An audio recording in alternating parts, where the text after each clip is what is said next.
నమస్కారం అనిల్ సింగ్ గారు. నమస్తే శిరీష. ఇప్పటి వరకు మనం మాట్లాడుకున్న వీడియోస్లో ఎస్పెషల్లీ లోన్స్ గురించి ఎవరైనా కూడా కొత్తగా ఒక వ్యాపారం పెట్టాలి అనుకునే వాళ్ళకి ప్రభుత్వం తరపు నుంచి ఎలాంటి లోన్స్ వస్తాయి అన్న విషయాలు మనం మాట్లాడుకున్నాం సార్. సో ఎవరైనా కూడా బిజినెస్ స్టార్ట్ చేశారు, వాళ్ళ బిజినెస్ మంచిగా రన్ అవుతుంది, ఇంకా ఆ బిజినెస్ని ఎక్స్పాండ్ చేయాలి అనుకుంటున్నాం, దానికి ఫైనాన్షియల్గా ఒక లోన్ కావాలి ప్రభుత్వం తరపు నుంచి అంటే అలా మళ్ళీ లోన్ తీసుకునే అవకాశం ఉందా? తీసుకుంటే ఆ లోన్లో మనకి ఎంతవరకు మనీ వచ్చే అవకాశం ఉంది? దానికి కూడా ఏమైనా ఎలిజిబిలిటీ క్రైటీరియా ఏమైనా ఉందా? సో దాని గురించి ఒకసారి డీటెయిల్డ్గా. గ్రేట్ ఆపర్చునిటీ ఉందని చెప్తానండి. ఎందుకంటే దాదాపు ఎక్స్పాన్షన్ చేసే ముందు ఏంటంటే ఫస్ట్ టైం అప్లై చేస్తున్నట్టుగా మీరు ఇందాక ప్రశ్నలు అడిగారు. ఫస్ట్ అండ్ ఫార్మోస్ట్ ఒక స్టార్టప్ కానివ్వండి, ఒక ఎంఎస్ఎంఈ కానివ్వండి, స్టార్ట్ చేసే ముందు ఒక కంప్లీట్గా ఒక డిపిఆర్ క్రియేట్ చేస్తారు. అది కూడా వయబుల్ డిపిఆర్ అంటే ఒక డీటెయిల్డ్ ప్రాజెక్ట్ రిపోర్ట్. అలాగే మీరు ఒక్కసారి లోన్ వచ్చిన తర్వాత ఒక మంచి డిపిఆర్ సబ్మిట్ చేశారు, మీ ప్రోడక్ట్కి బాగా ఫ్యూచర్ ఉంది, మంచి పొటెన్షియల్ ఉన్న కంపెనీ ఐడియా ఉంది, మీ దగ్గర చాలా స్పార్క్ ఉంది, ఆ మాటలు అన్నారనుకోండి, ఖచ్చితంగా అప్పుడు మీకు లోన్ అనేది ఖాయం. అదే మీకు స్టార్టింగ్ ఫ్రమ్ 1 lakh రూపీస్ నుంచి it can go up to 10 lakhs and 50 lakhs. ఎందుకంటే మీకు ముద్రా లోన్లో 50,000 రూపాయల నుంచి దాదాపు 10 లక్షల రూపాయల వరకు ఇస్తారు. అదొక కేటగిరీ. రెండో కేటగిరీ వచ్చేసేసి it comes under PMEGP. PMEGP గురించి మనం ఆల్రెడీ ఒక మంచి ఎపిసోడ్ చేశాము, చాలామంది ఇన్ఫర్మేషన్ అందింది కూడా. ఇక్కడ చాలా ఇంపార్టెంట్ విషయం చెప్పాలండి అందరికీ. ఎంతోమంది లోకల్ బ్రాంచెస్కి వెళ్ళేసేసి అడుగుతున్నారు, మాకు ఈ స్కీమ్స్ అండర్లో లోన్స్ ఇవ్వండి అంటే లేవు, వెళ్ళిపోండి, సారీ ఈ బ్రాంచ్లో లేదు అంటున్నారు. సరే, మిగతా విషయం ఏం చెప్పినా కానీ వాళ్ళ బ్రాంచ్లో ఎందుకు లేదు? ఎందుకంటే ఈరోజు నేను ఏదైతే ఎంఎస్ఎంఈ కాన్ఫరెన్స్లో వెళ్ళానో లోన్స్ గురించి మాట్లాడడానికి, అక్కడ నేను మాట్లాడిన సంగతి ఏదైతే ఉందో అది చెప్తా. అదేంటంటే సార్, ప్రతి జిల్లాలో, ప్రతి ఊర్లో, ప్రతి తాండాలో, ప్రతి విలేజ్లో చూసుకుంటే బ్యాంక్ బ్రాంచెస్ వాళ్ళు ఇలా చెప్తున్నారని చెప్పేసి నాకు జనాలు కాల్ చేసి చాలామంది రిక్వెస్ట్ చేస్తున్నారు, సార్ ఏం చేయాలి దాని గురించి అంటే సింపుల్ అండి. ఎందుకంటే చాలా పెద్ద పెద్ద బ్యాంక్స్ నుంచి అందరూ రిప్రజెంటేటివ్స్ వచ్చారు, లైక్ డిప్యూటీ జనరల్ మేనేజర్స్ కానివ్వండి, వీళ్ళందరూ కూడా చీఫ్ జనరల్ మేనేజర్ కానివ్వండి, అందరూ వచ్చిన తర్వాత ఏమన్నారంటే, అలాంటి ఏ బ్యాంక్ అయితే బ్రాంచ్లో మీకు ఆ ఎంప్లాయీ చెప్తారో ఫస్ట్ ఆఫ్ ఆల్ అయితే వాళ్ళది ఒక వీడియో తీసుకోండి, కెమెరా ముందు మాట్లాడమని చెప్పండి. రెండోది లేదంటే వాళ్ళ ఫోటో తీసుకోండి, వాళ్ళ పేరు తీసుకోండి, వాళ్ళ కాంటాక్ట్ నెంబర్ తీసుకోండి, వాళ్ళ ర్యాంకింగ్ ఏంటి, వాళ్ళ పొజిషన్ ఏంటి, వాళ్ళ జాబ్ ఏంటి, వాళ్ళ పోస్ట్ ఏంటి, ఇవన్నీ డీటెయిల్స్ కూడా తీసుకొని వాట్సాప్ చేయండి. వాట్సాప్ ఎవరికి? డైరెక్ట్గా మీరు బ్యాంకే పెట్టచ్చు.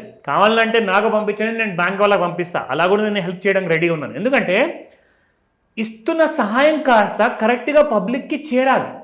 అందులో ఎలిజిబుల్ పబ్లిక్కి మాత్రం 100% ఎట్టి పరిస్థితుల్లో కూడా ఇవ్వాల్సిందే, అందులో రెండో మాట లేనే లేదు.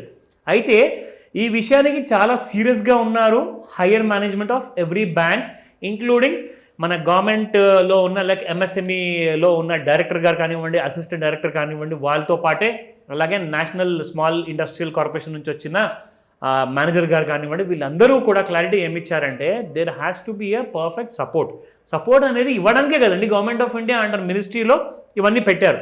సో వాళ్ళందరికీ కూడా లోన్స్ రాకపోతే అదొక విధానం మీరు ఫాలో అవ్వండి. ఇకపోతే ఇప్పుడు మనము పిఎంఈజీపీలో సెకండ్ స్టేజ్ లోన్స్ మళ్ళీ ఎలా తెచ్చుకోవాలన్న ప్రశ్న మీరు అడిగారు, దానికి జవాబు ఇక్కడ ఉందని చెప్తా. సో ఇది ఎంఎస్ఎంఈ స్కీమ్స్ బుక్లెట్. ఇది మీరు వెబ్సైట్లోకి వెళ్ళేసేసి అక్కడ నుంచి కూడా డౌన్లోడ్ చేసుకోవచ్చు, గూగుల్లో నుంచి కూడా. Second loan for upgradation of the existing PMEGP లేదా ముద్రా యూనిట్స్. అంటే ఎవరైతే ఫస్ట్ లోన్ పిఎంఈజీపీ ద్వారా కానివ్వండి, అంటే ప్రధానమంత్రి ఎంప్లాయ్మెంట్ జనరేషన్ ప్రోగ్రాంలో కానివ్వండి, ముద్రాలో కానివ్వండి తీసుకున్నారనుకోండి, అంటే ముద్రాలో 50,000 1,00,000 రూపాయలు తీసుకొని ఉంటారు, పిఎంఈజీపీలో దాదాపు 50 లక్షల వరకు తీసుకొని ఉంటారు. సో వాళ్ళందరికీ కూడా సెకండ్ లోన్ అసలు ఎందుకు అవసరం బాబు, మీరు అది తీసుకునేదే ఫస్ట్ మొత్తం కట్టండి అంటారు.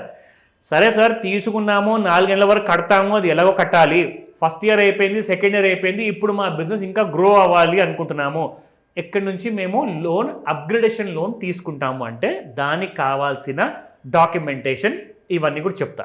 ఫర్ టెక్నాలజీ అప్గ్రేడేషన్ అండ్ దాంతోపాటు ఆటోమేషన్. ఎందుకంటే చాలామంది చిన్న చిన్న మెషిన్స్ స్టార్ట్ చేస్తారండి, నెక్స్ట్ లెవెల్ మెషిన్స్ కావాలి అంటే కొంచెం పెద్ద అమౌంట్స్ కావాలి, దానికి అంత మీ దగ్గర ఆర్డర్స్ కూడా ఉండాలి, మరి లేకపోతే అంత పెద్ద మెషినరీ కొని దండగా. కానీ సమయం వచ్చిన తర్వాత మాత్రం ఖచ్చితంగా కొనాలి కదండి. సో దానికోసమే ఇక్కడ మీకు కీ బెనిఫిట్స్. మాక్సిమం సబ్సిడీ ఇందులో వచ్చేసేసి 15% ప్రాజెక్ట్ కాస్ట్. అండ్ ఒకవేళ మీరు నార్త్ ఈస్ట్ రాష్ట్రాల నుంచి ఉన్నారనుకోండి వాళ్ళకి 20% వరకు వస్తుంది. అంటే ఆసాం కానివ్వండి, ఇక అక్కడ నుంచి వేరే రాష్ట్రాలు ఉంటాయో వాళ్ళందరూ కూడా. Now the balance amount of the total project cost is provided by the banks as term loan. అదే సేమ్ మీరు ఇంతకుముందు తీసుకున్నట్టుగానే సేమ్ అదే బ్యాలెన్స్ అమౌంట్. ఫర్ ఎగ్జాంపుల్ మీరు ఒక ₹1 కోటి అడిగారండి, అందులో నుంచి మీకు 15 లక్షలు మాత్రమే మీకు సబ్సిడీ వస్తుంది, మిగతా 85 లక్షలకి మీకు బ్యాంక్ లోన్ రూపంలో ఇస్తుంది. నా సెకండ్ స్కీమ్ అప్లికేబుల్ ఫర్ ఎవరైతే ఆల్రెడీ తీసుకున్నారో పర్ఫామ్ చేస్తున్నారో వాళ్ళ కోసం. నెక్స్ట్ ఇక్కడ మనం చూసుకుంటే కంప్లీట్గా all the details about the maximum cost. For example ₹1 కోటి నుంచి 25 లక్షల మధ్యలో ఏదైతే మీకు అవసరం ఉంటుందో ఆ అవసరం ఉన్న అమౌంట్ని మొత్తం కూడా 15 లక్షలు మాక్సిమం ఇస్తారండి. అంటే మీరు ఒకవేళ 50 లక్షలు తీసుకున్నారనుకోండి 7.5 లక్షలే వస్తాయి మీకు, 15 లక్షలు రాదు అప్పుడు. ఎందుకంటే 15% అన్నారు, 15% ప్రకారంగా చూసుకోవాలి ఇక్కడ loan amount. What should be the documentation? First and foremost ఏంటంటే మీరు ఆల్రెడీ పిఎంఈజీపీ లోనీ కదా మీరు తీసుకున్నారు కదా, ముద్రా లోన్ తీసుకున్నారు కదా, సో డాక్యుమెంటేషన్ మేజర్గా ఏం అవసరం ఉండదు. కావాల్సిందల్లా ఖచ్చితంగా మీరు రిజిస్ట్రేషన్ ఆఫ్ ఉద్యమ ఆధార్ మెమోరాండం లేదా ఉద్యమ రిజిస్ట్రేషన్ చేయించుకోవాలి. That is must and should. దాని తర్వాత second loan should lead to additional employment generation. ముఖ్యమైన కారణం ఏంటి? ఒక బిజినెస్ మ్యాన్ ఏం ఆలోచిస్తున్నాడు, నేను ఎక్కువగా బిజినెస్ చేసుకుని ఎక్కువగా డబ్బులు సంపాదించుకోవడమే కాదు, నలుగురికి 4 కుటుంబాలకి ఇంకా నేను ఉపాధి కల్పించాలి, ఒక ప్రయోజనం అనేది ఉండాలి మీరు చేస్తున్న పనికి. ఆ ప్రయోజనం ఏంటి? You have to create employment. That is must. ఎలా అప్లై చేసుకోవాలి sir? That's very important Shirisha. ఇక్కడ ఏంటంటే మీరు ఫామ్స్ ఇంతకు ముందుకు డౌన్లోడ్ చేసేసి లేదంటే బ్రాంచ్కి వెళ్ళేసేసి చేసేవాళ్ళు. ఇప్పుడు మీ లోకల్ బ్రాంచెస్లో ఇలాంటి ప్రాబ్లమ్స్ వస్తున్నాయి అని చెప్పేసేసే గవర్నమెంట్ ఏం చేసిందంటే ఎవ్రీథింగ్ ఇప్పుడు ఆన్లైన్ చేసేసింది. మీరు మీ లోకల్ బ్రాంచ్కి వెళ్ళేసేసి అడగాల్సిన అవసరం లేనే లేదు. నాకు ఈ లోన్ కావాలి అంటే డైరెక్ట్గా మీరు వెళ్ళిపోండి. How to apply? KVIC online.gov.in/PMEGP portal/PMEGP home. మీకు ఒకవేళ ఇలాంటి విషయాలు ఏదైనా డౌట్స్ ఉన్నా కన్ఫ్యూజన్ ఉన్నా ఖచ్చితంగా స్క్రీన్ పైన నంబర్కి కాల్ చేయండి అని చెప్తాను Shirisha. Thank you sir. Thank you so much. Welcome Sirisha.